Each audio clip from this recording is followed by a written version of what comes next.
საავტორო მუსიკის ფესტივალი Black-ი საუნდი ბათუმში წელს პირველად გაიმართა. პროექტის მიზანს რეგიონში მოქმედი მუსიკალური ბენდების შემოქმედების წარმოჩენა და განვითარების ხელშეწყობა წარმოადგენს. ფესტივალის მონაწილეები მაყურებლის წინაშე საავტორო ნამუშევრებით წარსდგნენ. ეს არის საუკეთესო შანსი იმისთვის, რომ გამოავლინო, შენი პროდუქტი წარადგინო ხალხს. ეს უნდა იქცეს, როგორ ვთქვა, ტრადიციად უნდა იქცეს ეს. ფესტივალი კომპანია ერედელის არტის ორგანიზებით ჩატარდა. პროექტის მხარდამჭერი აჭარის სპორტისა და ახალგაზრდულ საქმეთა დეპარტამენტია.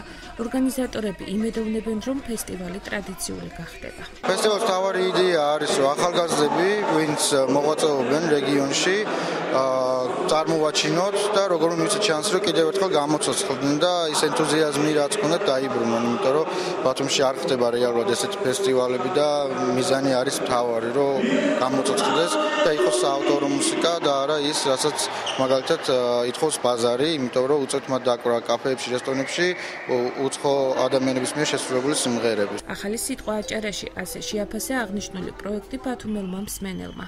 ნებისმიერი ფესტივალი, რომელიც ხელოვნებას უკავშირდება და ესეთ ლამაზ საღამოებს ყველაფერი მისასალმებელია და საკმაოდ მომზადებული და სერიოზული ღონისძიება და უსურვებდი ბათუმს, რომ ძალიან ხშირი ყოფილიყოს ესეთი ფესტივალები, იმიტომ რომ ქართველი ხალხი მენტალურად ხელოვნებასთან ახლოს დგას მუსიკასთან და გიგზნობა ჩვენი ახალგაზრდობა რადონეზე ჩართულია ყველაფერთან. ფესტივალის მონაწილეები 6 კაციანმა ჟიურიმ შეაფასა. მათი გადაწყვეტილებით 11 ბენდ შორის გამარჯვება ჯგუფს ზეფიქაფერს ხვდაწილად.